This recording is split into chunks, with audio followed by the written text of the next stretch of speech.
The Enigma of the Pale Tongue, Oxford, 1925. The first light of morning gilded the stone towers of the old university as Pierre Durand, dressed in his impeccable dark blue suit and neatly adjusted beret, stepped out of a taxi in front of the imposing Pembroke College.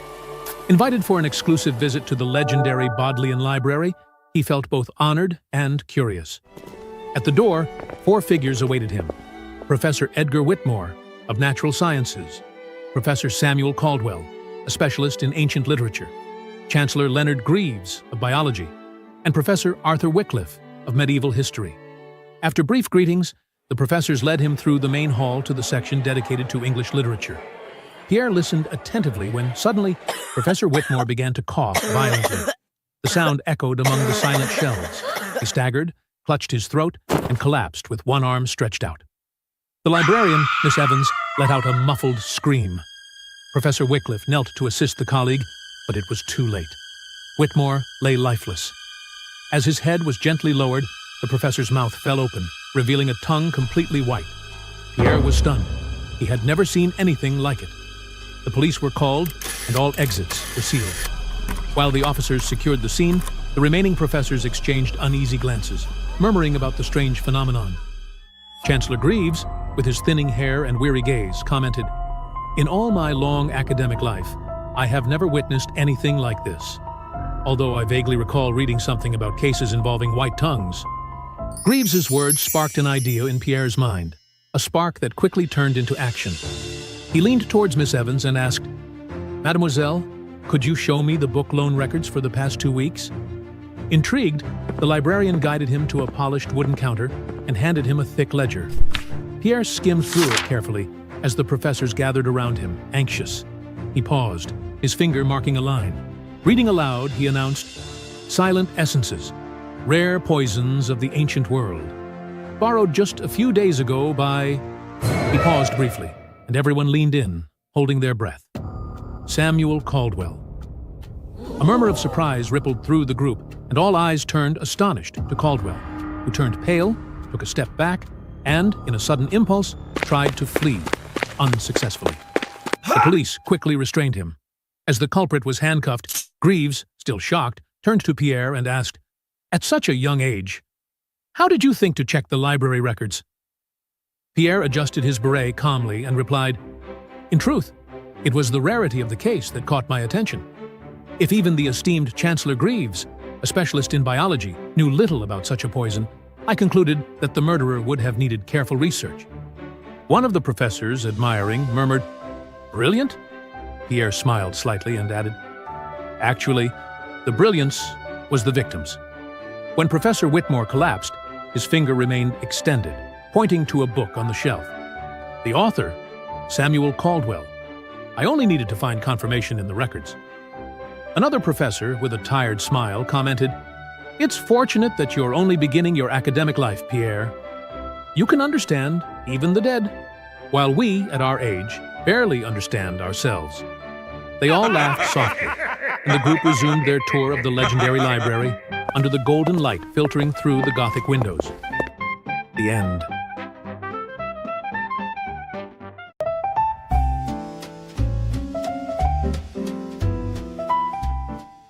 Da Vinci's Bicycle, London, 1925. A light rain tapped against the windows of the opulent British Museum, while the special evaluation hall welcomed a rather peculiar guest. Pierre Durand, 17 years old, navy blue beret over brown hair and sharp eyes behind a modest burgundy tie. He was the youngest guest invited to the institution that year. "Monsieur Durand, welcome. Prepare yourself to witness something even the greatest minds of the Renaissance could hardly have imagined," said the chief curator, Sir Aldous Pembroke, leading him into a smaller room with padded walls and controlled lighting. Inside, 3 experts awaited. At the center, holding a worn leather folder, stood an elegant yet uneasy man, Monsieur Battista, the supposed owner of one of the most unbelievable finds of the century. "Before we reveal the piece, one condition. Please lower the lighting. The paper is fragile, and strong light could damage it," he said, with a tone that hovered between authority and caution. The lights dimmed gently. Battista opened the folder with ceremonial flair and withdrew a yellowed sheet of paper. Everyone leaned in. It was, supposedly, a complete design by none other than Leonardo da Vinci, and astonishingly, it depicted a bicycle. Pierre held his breath for a moment. The lines were incredibly fine, the calculations precise, and the bicycle looked like something that wouldn't be fully realized until the late 19th century. Chain, frame geometry, fork trail, everything was there, flawless. Sir Pembroke was astonished. My God! If this is authentic, it will be an exceptional piece for the museum. But Pierre, silent, kept analyzing. He crossed his arms and stepped closer. Ladies and gentlemen, this design is fake. I'm sorry to say. Silence fell like a thunderclap. Batista scoffed with contempt. Boy, you don't know what you're talking about. Pierre turned to the curator. Sir Pembroke, look closely at the design and tell me, what's wrong with it? The curator examined the sheet for long seconds. I see no flaws. It's extraordinarily coherent. Pierre gave a faint smile. Exactly. It's perfect. And that's precisely what makes it suspicious. The curator's gaze faltered. Pierre continued. Leonardo da Vinci was brilliant, but also fiercely protective of his ideas. It was common for him to insert intentional errors in his notebooks, subtle flaws that prevented opportunists from replicating his inventions. The perfection of this design is, ironically, its biggest lie. Batista turned pale.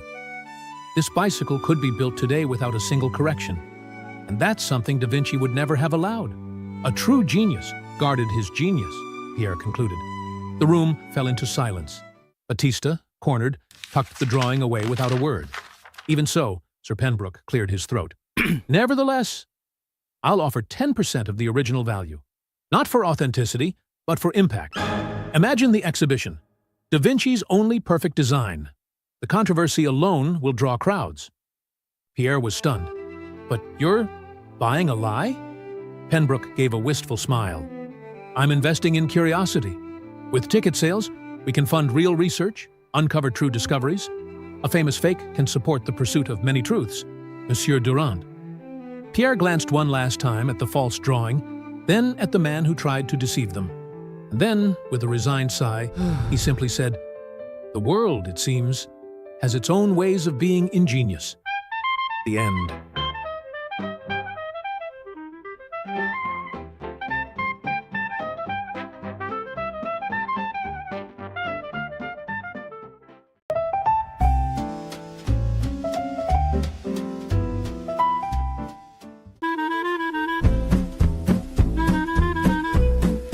Enjoying the mystery? Then don't forget to like the video, subscribe to the channel, and leave us a comment. Your support helps keep the adventures of Pierre Durand alive. Thank you, and see you in the next case.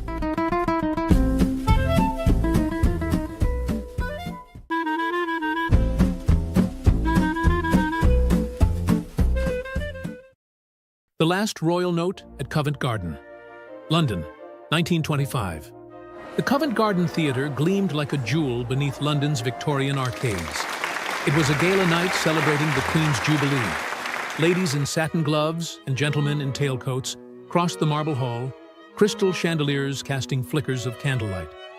Among them stood a young man in a navy suit and snug beret. Pierre Durand, 17, future medical student, invited thanks to a friendship forged during a Paris-Calais train ride with the head of Crown Security. The evening's star, soprano Magdalena Bellini, was renowned for reaching the climax of Guglielmo Andrade's aria, When Stars Fall, with a power said to shatter glass. To keep electric bulbs from bursting, the theater had been lit solely by candles. The orchestra swelled, the choir soared, and the aria climbed toward its summit. One note, pure and possibly high, sliced through the air like a scalpel of crystal.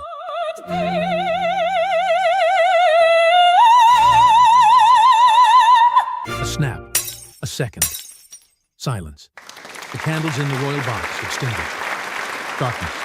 Immediately, emergency candles were lit. Screams erupted. The crown! A court lady cried. It's gone!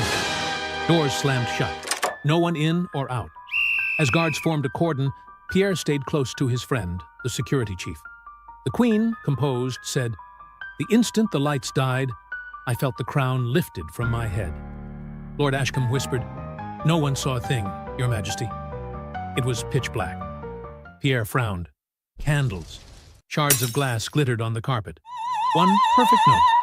And darkness. "We assumed candles meant constant light," he murmured. "Indeed," the chief said under his breath. Pierre drew a steady breath. "Imagine I wore a glass eye," he began softly. "If it shattered mid-performance, I'd simply close my lids and pretend to sleep, hiding the ruin." The Queen looked at him, intrigued. "What are you trying to say?" Let's for a moment imagine that, at the height of a performance, the crown jewels, if made of flawless glass, were fractured by Bellini's high note. That would mean the candles were not extinguished to cover a theft, but to hide the shatter, to preserve the illusion. Let's be honest, no one could extinguish a candle by hand without being noticed, unless there was a greater reason. In my view, the candles were extinguished deliberately. The Queen's shoulders slackened. "During the Great War, we traded the true jewels for weapons and provisions," he whispered. "They fed soldiers, secured our sovereignty." Pierre bowed. "Your Majesty, the people value those who fight for them, even more so when done in silence. That choice demands more courage than 1,000 coronations." The Queen smiled, but it was a melancholic smile. "If this is revealed, the people may indeed admire me as a person, acknowledge my courage and the sacrifice. But beyond my figure, there's something greater, the spirit of the realm, and that must remain strong and intact. That is why the secret must remain hidden." She turned to Pierre. "Now that you know the secret of the British monarchy, I'm afraid you must." Pierre froze and thought quickly. Guards advanced. "With all due respect, there's no need for that. Your stance doesn't inspire fear in me, Your Majesty, but reverence. And with your permission, I would like to consider this a secret between friends, and a silence I will carry, not as a burden, but as a moral vow and a deeply personal allegiance." After a tense pause, she raised a gloved hand. "I shall consider." Near dawn, the royal entourage departed quietly. 2 guards escorted Pierre to the carriage. In his vest pocket lay a shard of emerald-rimmed glass, proof of what had shattered and of what must never be revealed. The end.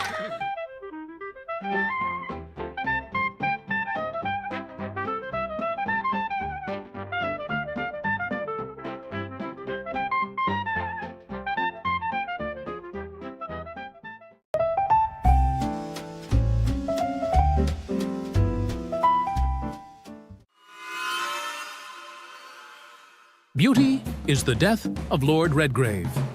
London, 1925. Winter blew cold through the city's illuminated streets as Pierre Durand arrived at the Theatre Royal Drury Lane at the invitation of Sir Percival Godwin to celebrate his 18th birthday. The evening's play starred the most beautiful actress in all of Europe, Madeleine Dufresne. After the performance, Pierre and Sir Percival Godwin went backstage to greet the actors. Madeleine, enchanting, invited them to join the cast for dinner. Pierre accepted without hesitation. He was already hypnotized by the actress's beauty and charm. During dinner, between laughter and glasses of wine, Madeleine gently mentioned she was trying to divorce Lord Redgrave, but he refused. Pierre blushed when Sir Percival Godwin joked, "Perhaps Pierre can help you? He's excellent at solving all sorts of problems." Everyone laughed. Madeleine leaned closer, placed her hand on Pierre's thigh, and whispered, "Would you help me, Pierre? Would you do that for me?" Alone afterward, Madeleine proposed continuing their talk at her Mayfair house, and Pierre agreed at once. There she poured a dark Bordeaux. He raised the glass with a smile. Moments later, she excused herself to change into something less formal. As soon as the door clicked shut, Pierre quietly decanted half the wine into an empty goblet and slid it behind the cut-glass decanters in the china cabinet. Madeleine returned in provocative lingerie.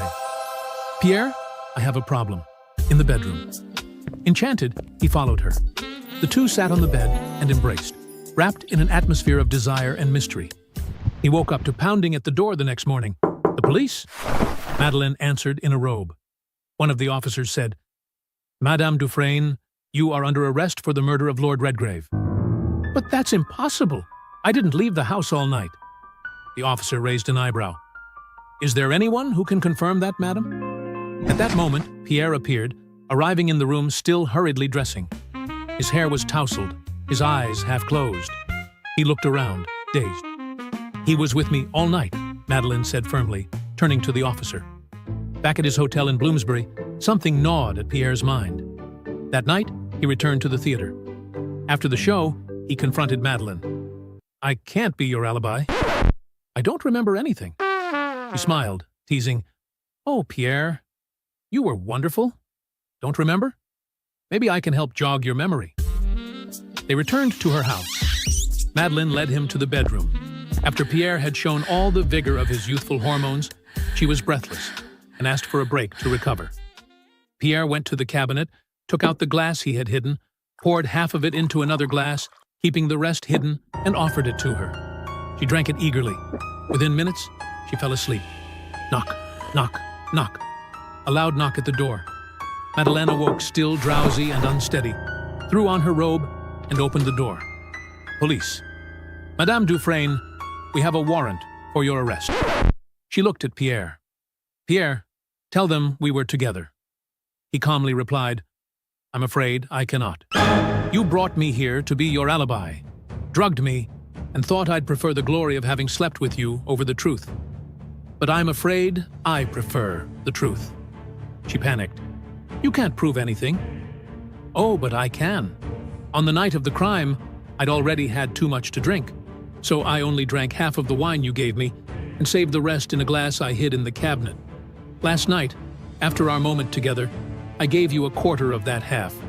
You slept like a little angel, or rather, a little devil." The police collected the glass, still containing traces of the sleeping drug, and arrested Madeleine.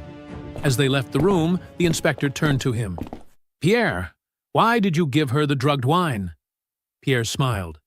"To be sure, the wine was indeed drugged, and get my revenge on someone who tried to use me, and still sleep peacefully, knowing she wouldn't wake up in the middle of the night to kill me.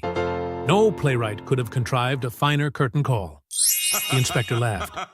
"Pierre, you're my hero." Together they stepped into the icy London night, laughing and talking like old friends, while the street lamps glimmered above them, silent accomplices to another mystery resolved. The end.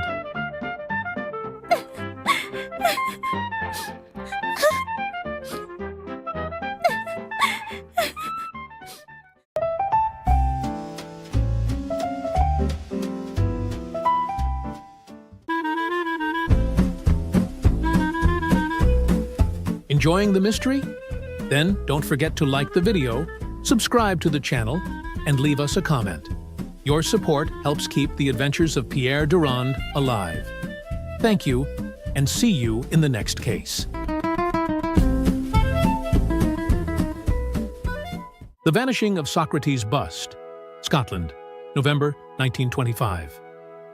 The biting wind swept across the hills of Aberdeenshire as Pierre Durand arrived at Balgowan House, accompanied by Inspector Bernard Fawcett. Both had been invited by the Graham family for a weekend in the Scottish countryside. Rest, scenery, and a bit of good conversation. The house, a well-preserved historic property, displayed its stone walls and large windows overlooking the green fields of the region. During dinner, Sir Ronald Graham, master of the house, proposed a card game for a few innocent pounds. Pierre noticed, as they played, that Sir Ronald took the game far too seriously, showing clear skill with the cards, like someone well accustomed to playing cards. After the game, everyone was invited to admire the bust of Socrates, a magnificent piece of white marble, finely sculpted, depicting the Greek philosopher with impressive realism and serenity. In the main hall, under a golden beam of light, the piece rested on a pedestal, solemn and imposing. Conversations and whiskies followed. Some guests remained in the library or the games room. Others, like Pierre and the inspector, went upstairs to rest and prepare for the next day's plans. At 2 in the morning, Pierre was awakened by the sharp sound of breaking glass. He put on his dressing gown and went downstairs. Lights came on, and confused guests emerged. Some came down the hallways. Others emerged from the library, alarmed. In the hall, the pedestal stood empty. The bust of Socrates had disappeared. Sir Ronald claimed someone had stolen the bust, breaking the window to get in. The police were called, and Pierre remained silent, observing and listening closely to the testimonies. Professor Aldous said, "I heard the glass, then footsteps. When I arrived, everyone was already here." Lady Margaret said, "I was in the room. Ronald woke me. I would never leave the bust out of sight, but he wanted it displayed for the guests after dinner." Sir Ronald said, "I was in the study. I ran when I heard the noise. I saw the broken window, but the bust was already gone." Lord Edwin and Miss Elspeth said, "We were in the kitchen, having biscuits and milk. We only heard the noise." Mr. and Mrs. Whitmore, with Dr. Lennox, said, "We were in the library talking. We heard a crack, then screams. No one passed through there. Everyone's alibis matched. Too perfect, almost as if rehearsed." Pierre stepped out onto the veranda. The wind was cutting. He approached the broken window, shards of glass, outside. He called out to his friend, Inspector Fawcett, and the others. "When a window is broken from the outside in, the glass falls inside. Here, it's on the outside. It was broken from the inside out." Silence. Sir Ronald turned pale. "Since the window was broken from the inside out," Pierre continued, "that tells us the culprit is still among us. But who? The alibis fit together too neatly, like links in a chain. One supports the other, which leads me to believe they were all involved." A murmur of astonishment swept through the hall.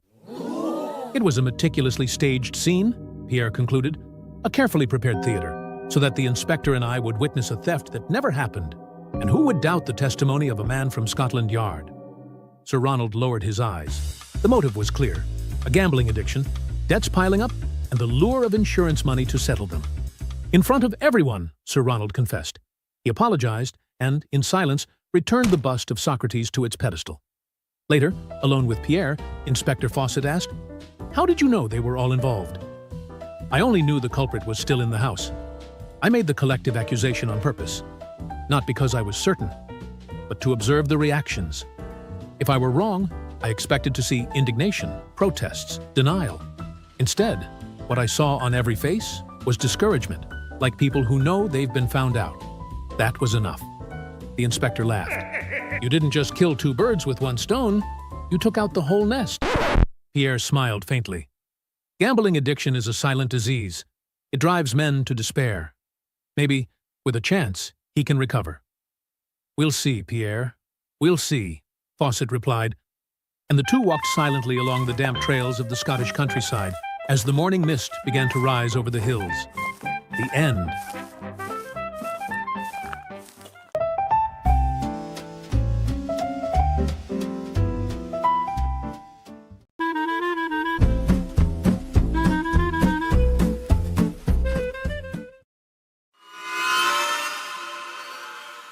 The Death of the Cinema Star, London, 1925. The elegant facade of the Royal Regent Theatre gleamed under the spotlight. It was the premiere of The Secret of Shadows, a highly anticipated British film. A select group of guests filled the velvet seats. Among them, Pierre Durand, invited by the studio owner after earning a notable reputation at Oxford. The leading actress, Margaret Wells, arrived radiant on the red carpet. Her beauty eclipsed the flashes of the cameras. Moments later, Vivian Drake, the supporting actress, appeared, smiling and greeting the journalists. The lights dimmed, and the film began. After the final applause, the guests moved to the theater's foyer, adorned with golden chandeliers and velvet curtains, exuded the scent of flowers and champagne. Trays of canapes circulated discreetly. The air buzzed until a scream sliced through it like a blade. "Maggie is dead!" Pierre rushed toward the side room. The actress lay pale upon the floor, a champagne glass tipped beside her. A small bruise revealed the cause. Inspector Graves took control of the scene. It was soon determined: death by a blunt blow to the head. The doors were immediately locked. No one would leave until everyone had been questioned. The statements unfolded, one by one. The director declared, "I was with my secretary in the men's room. We neither saw nor heard anything." The secretary confirmed, blushing slightly. "Yes, we were about to return, but got a bit distracted." Richard Hale, who had played Margaret's romantic partner in the film, said, "I was starving and went to the kitchen for more canapes. I spent quite a while there." The composer of the score stated, "I was speaking in the foyer with Margaret's husband. We were discussing the score for the next film. Margaret's husband added, "Indeed, we stayed together the entire time." The producer reported, "I was with the studio owner discussing future projects." The studio owner confirmed, "Exactly. We were together at the reception." The supporting actor said, "I stepped out to give interviews and greet some fans." The projectionist explained, "I remained in the projection booth. I took the opportunity to review a book for my exam." Then, Vivian Drake, her voice steady, stated, "During the reception, I went to the ladies' room, washed my hands, and returned." Lastly, the theater attendant reported, "Before the reception, I placed a new package of paper towels in the ladies' room." There was something off in Vivian's account. As the questioning continued, he discreetly approached the theater attendant. "How many sheets are in each package of paper towels?" 150, monsieur. The packages are always sealed." Pierre whispered a request. Minutes later, the theater attendant returned, carrying a bundle of neatly removed paper towels and a waste bin. Without delay, Pierre asked everyone to gather. His calm voice cut through the murmur. The audience fell silent, as if witnessing the final act of a great play.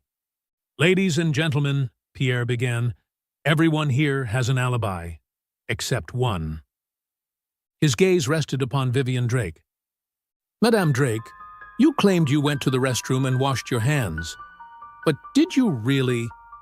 He then addressed the theater attendant. "As you told us, monsieur, you prepared the ladies' room before the reception. Could you please repeat for everyone what that preparation entailed?" "I placed a new package of paper towels in the dispenser, sir." "And how many sheets does such a package contain?" "A sealed package contains 150 sheets, monsieur." "And you brought the things I asked you from the ladies' room here?" "Yes, monsieur. I brought them all." Pierre then turned to the guests and, with a theatrical gesture, began counting the sheets. 1, 2, 3, 149, 150. All the sheets were intact. Vivian crossed her arms, her voice trembling though she struggled to maintain her composure. "The manufacturer may have packed more than 150 sheets. There's a margin of error. This proves nothing." Pierre offered a slight smile. Without a word, he stepped forward and, with a sharp motion, kicked the waste bin that the theater attendant had brought from the ladies' room. It toppled, slowly spinning until it came to rest on its side, producing only a hollow sound. No sheets, no trace. He turned to the guests and stated firmly, "Even if there had been an extra sheet, it would still have been discarded here. The fact that all the sheets remain intact and the bin is empty proves that Madame Drake never went to the restroom as she claimed. She lied and is the only one without an alibi at the time of the crime. Therefore, she is the only one who could have attacked Margaret." Vivian staggered, her hands covering her face. "This proves nothing. But the words failed her. At last, sobbing, she fell to her knees. "I hated her, always in the spotlight. I would never be a star while she lived. We argued. I pushed her. She fell." The confession shattered the tense silence of the room. One shove, an impulsive act, a final act of envy. Inspector Graves gestured, and the guards approached, escorting the actress away. Relieved, he shook Pierre's hand. "How did you know the sheets would be intact?" Pierre smiled discreetly. "It was a carefully stacked deck. I asked the theater attendant to bring exactly 150 sheets and an empty bin. That way, the result of the count would leave no doubt." The inspector let out a brief sigh. "Horrible to see such a talented woman with blood on her hands." Pierre added, a glint in his eyes. "Worse still would have been if she had truly gone to the restroom and not washed her hands. Blood and bacteria? What a dreadful combination." Muted laughter rippled through the hall as the night's tragedy reached its denouement with a touch of ingenuity. The end.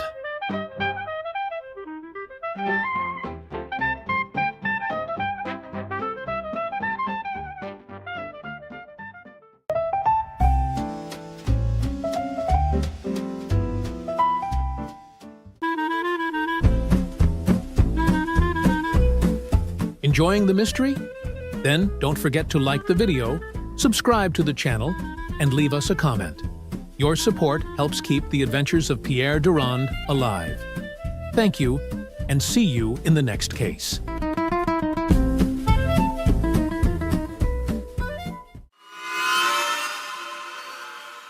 The Case of the Counterfeit Note, St. Albans, England, 1925.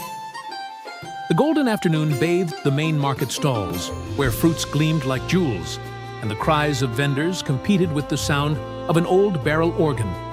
Pierre Durand, 18 years old and keen-eyed beneath his navy blue beret, walked casually, absorbing the aromas and British accents, until a commotion pulled him off course.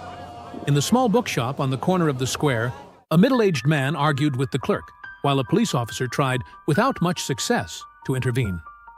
"I'm telling you, this note is a counterfeit!" exclaimed the bookseller, holding a banknote by its edges, as if handling something filthy. "And I'm telling you that's not the note I gave you," retorted the customer. "You swapped it for that one." The officer scratched his head, hesitant. Pierre stepped forward. "Excuse me, I'm Pierre Durand. Perhaps I can help." The officer raised an eyebrow, surprised. "Pierre Durand? Wait, I've heard my chief mention you. Said you helped crack some truly remarkable cases. What do you think you can do here?" Taking the note, Pierre examined it under the window light. The forgery was crude. Wrong paper, incorrect texture, imprecise details. He looked at the customer. "You said the note you gave had a serial number starting with 04071903. It's not common to check serial numbers. Why did you do that?" "It's my mother's birthday. When I picked it up earlier, I noticed it. That kind of thing sticks in your mind. I saw the bookseller do a sleight of hand and hide the real one. It must be in the till." Pierre checked the register drawer. There were 3 notes of the same denomination. One of them, indeed, began with the stated digits. The customer smiled, triumphant. "See? It's there! That proves I'm telling the truth." Pierre remained calm. He turned to the officer. "Please call the forensics team. We'll need fingerprint analysis." "Fingerprints? But what for? I already proved the real note is there." "Of course, my fingerprints will be on it." "Not yet, sir. If your fingerprints are on the real note, that doesn't mean much. You might have handled it earlier in an entirely innocent context. There's no crime in handling an authentic note." Pierre held the counterfeit note between his fingers. "But if your fingerprints are on this one, then there will be no doubt you handed the fake to the bookseller. Contrary to what you believe, it's not about you recognizing the note. It's about the counterfeit note recognizing you. If your fingerprints are here, there's no doubt it was you who handed it over. That, sir, will be the proof." The man fell silent. His eyes darted between the officer and the bookseller, who now smiled. Then, suddenly, the customer turned and bolted out the door. The officer gave chase. The bookseller, still trembling, expressed his thanks. "How did you know he was lying, even with the correct serial number?" Pierre adjusted his beret. When someone is too sure about a specific detail, even before it's verified, they usually want to control the narrative. He knew the note would be in the till because an accomplice had probably used it earlier. The plan was simple. Hand over a fake, mention a memorized serial number, and pretend to be the victim of a swap. The bookseller muttered, "You seem to have a sixth sense for these things." Pierre smiled. As he left the shop, the bookseller caught up with him carrying a small package. A gift. A book on esotericism. Maybe it explains your gift? Pierre chuckled, a bit awkwardly, unsure if the gesture was sincere or a jest, and accepted it. "Thank you," he said with a polite nod, and he walked away down the street, the book tucked under his arm. Yet another quiet trophy from a mystery quietly undone. The end.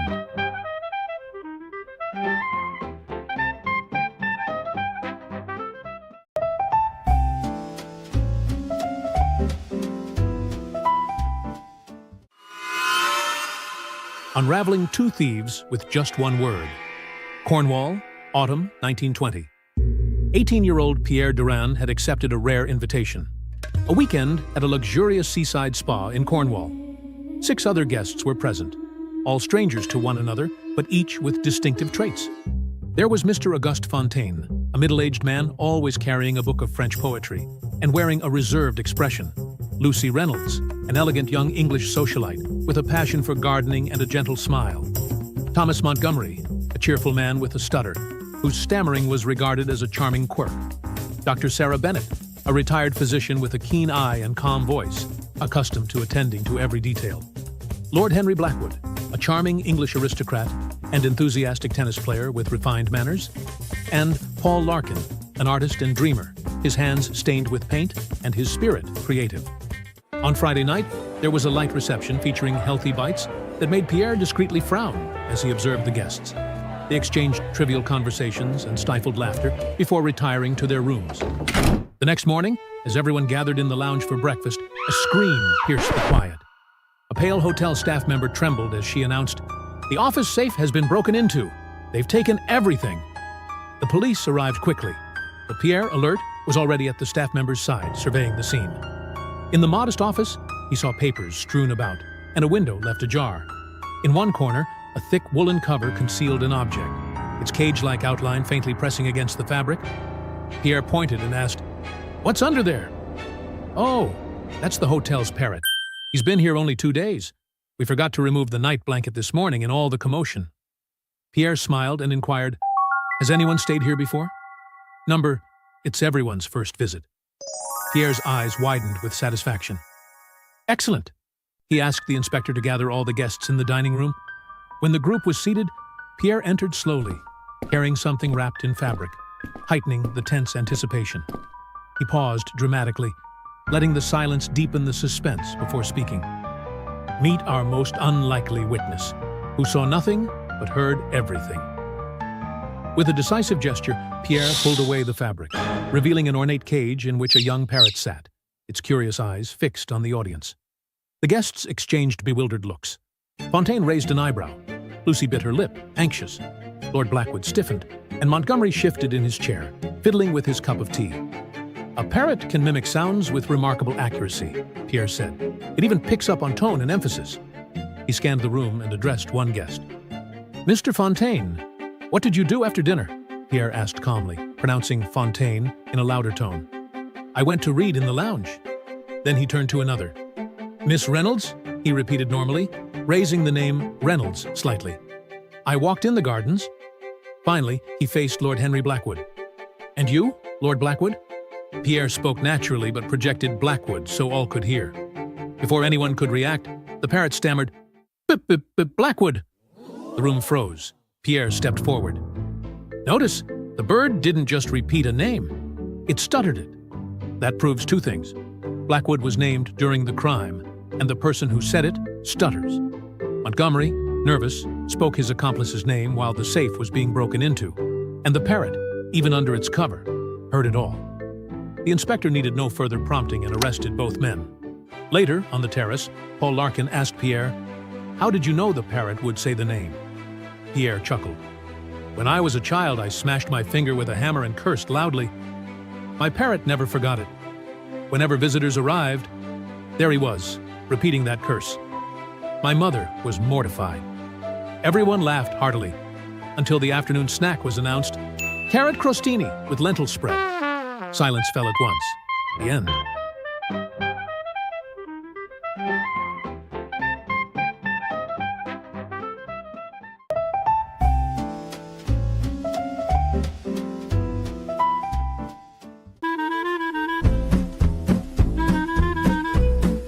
Enjoying the mystery? Then don't forget to like the video, subscribe to the channel, and leave us a comment. Your support helps keep the adventures of Pierre Durand alive. Thank you, and see you in the next case.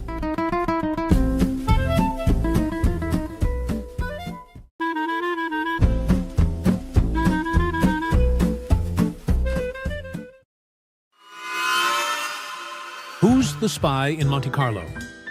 Under the cover of a London street at night, Pierre Durand was ambushed, blindfolded, and taken to the headquarters of the Secret Intelligence Service. There, he received a mission: travel to Monte Carlo and identify, among 5 VIPs, Geneviève Charpentier, Victor Chevalier, Edouard Bellec, Paul Lambert, and Alma Bertrand, which one was the spy betraying the crown. His youthful face, still unknown to the public, granted him free access to the Royal Hall of the Monte Carlo Casino without arousing suspicion. Guided into the royal hall, Pierre slipped the invitation into his pocket and approached Geneviève Charpentier. Pierre drew near with a sly smile and extended his hand in invitation. Geneviève responded with elegance, slowly offering her left hand. Pierre bowed his head and kissed the back of her hand courteously, letting the gesture linger just slightly. "You are far too young to court women so directly," whispered Geneviève, her eyes fixed on him. "But perhaps I should make an exception." Pierre held her gaze for a moment, maintaining his provocative tone. "Perhaps we are both exceptions tonight." After their brief encounter, Pierre stepped away, leaving Geneviève intrigued, and made his way to the next suspect. Leaning against the buffet, Victor Chevalier's portly frame shifted subtly as he observed the guests before speaking in a calm voice. "My greatest adventure was a weekend at a friend's estate, where we sampled a variety of French dishes." Victor's limp handshake confirmed his limited mobility. In the center of the hall, Edouard Bellec drew attention in an exuberant outfit and dramatic gestures. "You are the life of this event," said Pierre, approaching with evident admiration. "It is not just me. It's my art that moves people. Art is the best way to transform them," Edouard replied in an affected tone. All eyes continued to follow his flamboyant persona. By the roulette table, Paul Lambert watched the game with focused intensity. "What's the best strategy to win at roulette?" asked Pierre, noticing the slight tension in Paul's shoulders and the distant look he avoided meeting. Paul shrugged with a noncommittal tilt of his head. "Strategy? I have none," he admitted. "I just pick a number and hope for the best." In a quieter area of the royal hall, Pierre spotted Alma Bertrand seated on a sofa, detached from the buzz around her. "I prefer moments of calm," Alma confided with a sigh. "I had my fill of excitement while my husband was alive." After the event concluded, the Secret Service agents escorted Pierre to his hotel room, and once inside his hotel room asked him, "Who is the spy?" Pierre pulled the invitation from his pocket, studied the crest, and sighed. "It's Geneviève Charpentier." The agents exchanged skeptical glances until one of them asked, "And how can you be sure it's her?" Pierre straightened his posture and answered calmly, "Victor Chevalier is too big and too lazy to climb, flee, or hide. Edouard Bellec loves being noticed, and a spy wants only to go unnoticed. Paul Lambert has strength, but lacks the intellect to strategize or adapt. And Alma Bertrand is at a stage in life, after the loss of her husband, where she seeks peace, not adventure." The agents fell silent, absorbing the logic laid out by the 18-year-old, but one of them pondered, "That eliminates the other suspects, but it doesn't guarantee she's the spy." Pierre explained that when he took Genevieve's hand and kissed the back of it, a courteous, brief gesture, he felt subtle calluses at the base of her fingers, exactly where one would press a gun's grip and squeeze its trigger. My direct approach, combined with the age difference, made her feel in control. She let her guard down, thinking she was playing with an innocent boy. The agents exchanged looks again, and one asked, "Are you certain?" Pierre raised an eyebrow, crossed his arms, and replied, "If you wanted absolute certainty, you shouldn't have asked a lad fresh out of school to do your job." Silence. The agents traded hesitant glances, unsure whether to place full trust in Pierre's words. The end.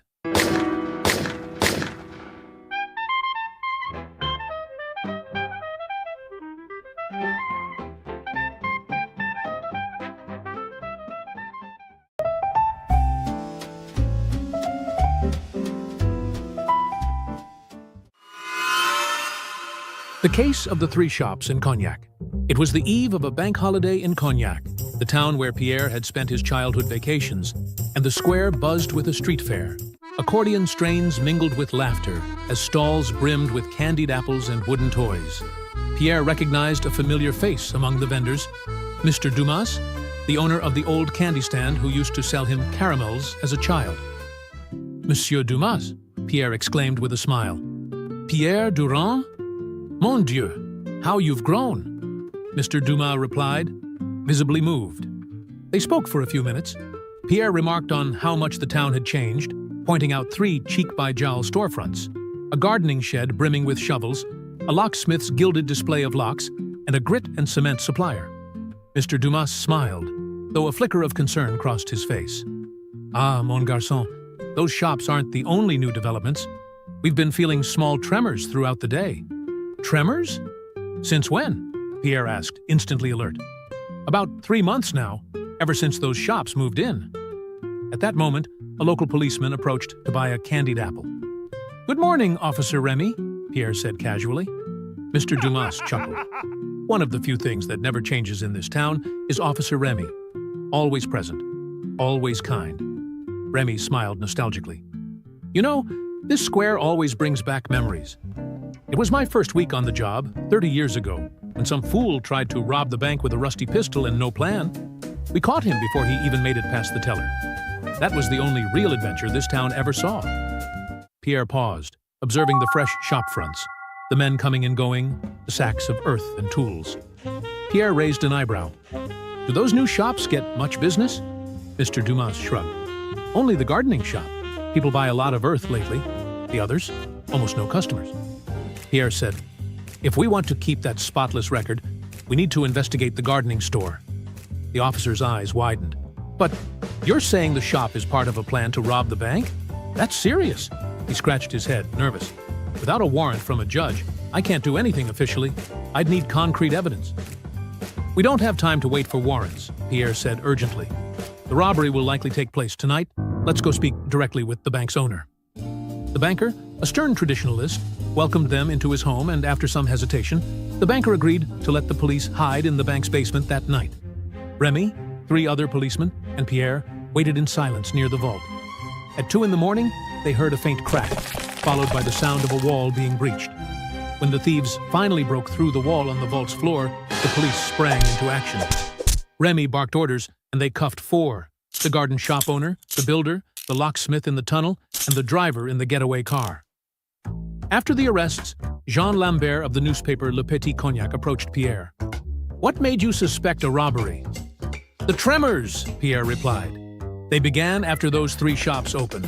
One sold digging tools, another materials to support a tunnel, and the last had expertise in locks. Even the soil was smuggled out as fake sales. And they're all beside the bank."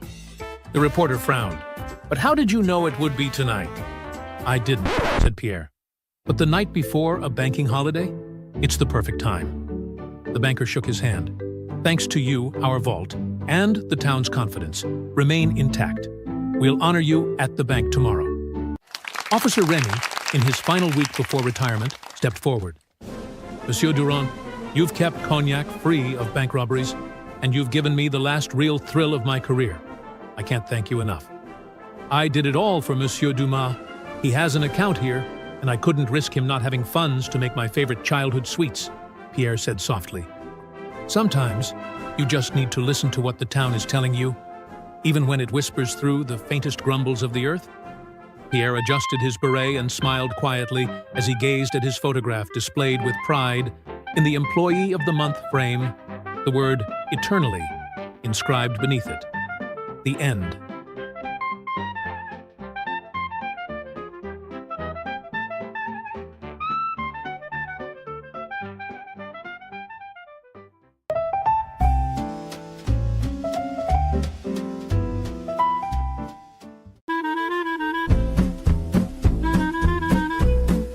Enjoying the mystery? Then don't forget to like the video, subscribe to the channel, and leave us a comment. Your support helps keep the adventures of Pierre Durand alive. Thank you, and see you in the next case.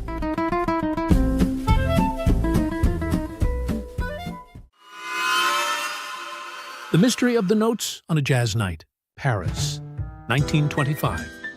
The red lights of the Fair Écarlate flickered in the mist of the early morning, while the smoke of cigarettes and the scent of cognac hung in the air. Pierre Durand, in his impeccable beret and dark blue suit, accompanied a friend to listen to the jazz band Les Flammes de Minuit that enlivened the Parisian night. The show was vibrant.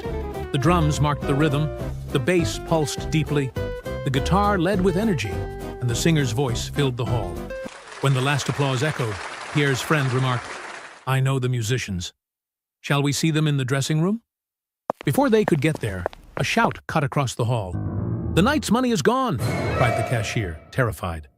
The police arrived quickly, along with Inspector Beaumont, an old acquaintance of Pierre. After a brief exchange of glances, the inspector smiled. "Since you are here, young man, come, perhaps your sharp eyes can help." The two began the questioning. In the dressing room, the guitarist, a thin young man with disheveled black hair and an intense gaze, was putting new strings on his guitar. He explained that they had snapped during the last song, but fortunately, the audience hadn't noticed. In the kitchen, the bassist, heavy-set, with an ever-hungry expression and calloused fingers, rummaged through food tins looking for biscuits, claiming hunger after the performance. At the entrance, the drummer, a tall man with a relaxed posture and restless eyes, was poking through the trash can while smoking a cigarette, saying only that he needed some air. And finally, at the bar, the singer, an elegant young woman wearing a tight dress and with a velvety voice, adjusted her skirt and ordered a dry martini. When all had been questioned, the inspector sighed. "Nothing makes sense? And you, Pierre?" Pierre adjusted his burgundy tie and replied calmly, "I believe I know who the thief is and where the money lies." The inspector, surprised, ordered everyone gathered in the dressing room. The silence was heavy when Pierre spoke. "It makes no sense for the cashier to steal from himself. The barman was behind the counter all night. That leaves only you, the band. The bassist could hide it in a tin of biscuits, but that would be a risky hiding place, since the staff frequently visited for a snack. The drummer could use the trash, but sooner or later someone would notice the money inside. As for the singer, we saw her fiddling with her skirt, but her dress is so tight-fitting that it could not possibly conceal such a large sum without being noticed." Pierre stepped closer to the guitarist, looking straight at him. But inside a guitar, the money could easily pass through customs unnoticed. The guitarist turned pale. The police loosened the guitar strings and, through the round sound hole, pulled out the bundle of notes. The inspector, astonished, asked, "But how did you know it was in there?" Pierre smiled. The performance was flawless until the last song. Suddenly, the guitarist played with disproportionate force. He needed to break the strings deliberately to make room to slip the money inside.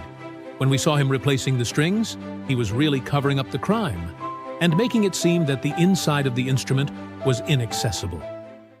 A silence followed by applause filled the room. The singer, amused, winked at Pierre. "I'll compose a song in your honor, mon amour. It is going to be called Put It in the Hole." Pierre immediately blushed. "I just hope it doesn't become too popular. Otherwise, I'll have a lot to explain to my mother."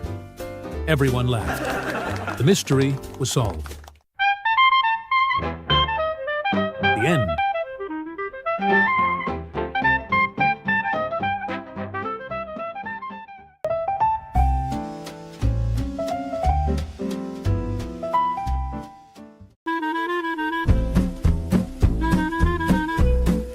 Enjoying the mystery? Then don't forget to like the video, subscribe to the channel, and leave us a comment. Your support helps keep the adventures of Pierre Durand alive. Thank you, and see you in the next case.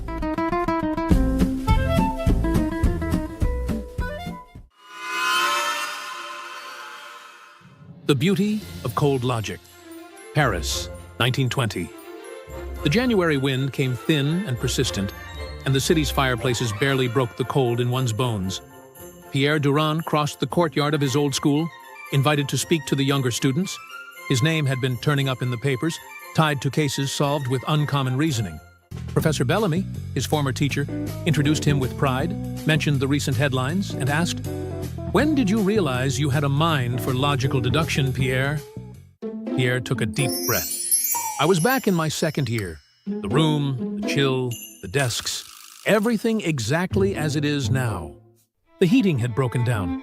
It was one of the coldest winters on record. Fogged up panes, numb fingers. On Bellamy's desk, a red apple, a gift from a diligent student. The headmaster called him to the office. He stepped out for a few minutes. As soon as the door closed, Jules, the class troublemaker, stood up, walked to the desk, and started eating the apple. 2, 3 bites. Classmates whispered for him to stop. He threatened anyone who complained. Hearing footsteps in the corridor, he dropped the apple core and ran back, throwing himself into his seat. Bellamy came in, saw what was left of the fruit, and didn't lecture. He simply said, "Up, everyone!" The class sprang up, fear and silence snapping into place. Bellamy then walked slowly between the rows. He lightly brushed a hand over each seat.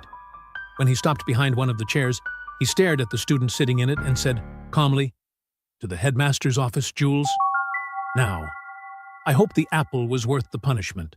No telltales, no peel in a pocket. Only silence and startled looks. Glances crossed, whispers sprang up. How did Bellamy know it had been Jules? When the opportunity came, I approached Bellamy and asked in a low voice, 'How did you know it was him?' Bellamy smiled and explained, 'The room was freezing, Pierre. In that cold, the wood kept the body's warmth for minutes. The palm is enough to tell. When I had everyone stand, I ran my hand over the seats. Most still held the warmth of whoever had been sitting, except one. Jules's was cold, ice cold, like someone who'd been away long enough to eat an entire apple.' I was amazed at the clarity of the reasoning. A simple, almost invisible gesture revealed what eyes could not see. In that instant, I understood that we often trust our eyes too much, when other senses, like touch, can reveal the truth just as well. A girl raised her hand, amused. I went through something similar the other day. I arrived early. It was just me and one classmate. I smelled a fart. I asked if it was him. He denied it. I knew it hadn't been me, so it had to be him. If only my sense of smell had been turned off. The class laughed. Pierre nodded. Deduction by elimination, mademoiselle. Keep that. It will give you good stories. The bell rang. In the corridor, Pierre said goodbye to Bellamy and stepped out into the courtyard, certain he had planted good seeds there. The end.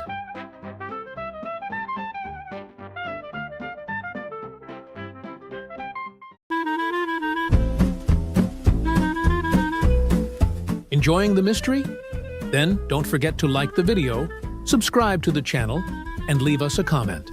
Your support helps keep the adventures of Pierre Durand alive. Thank you, and see you in the next case.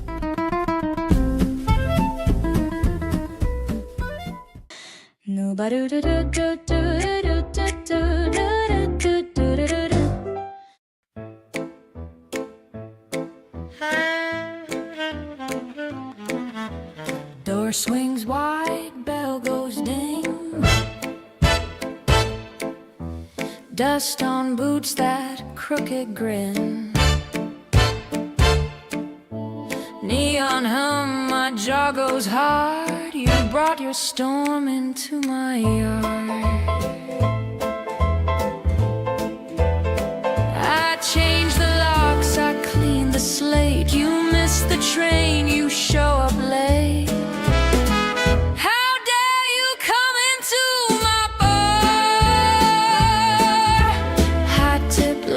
Some fallen star. Empty words in a borrowed charm. How dare you come into my bar? Last time here you left a tab. Left me too with nothing but gas. I healed my floor, I tuned my heart. You strutting like a fresh new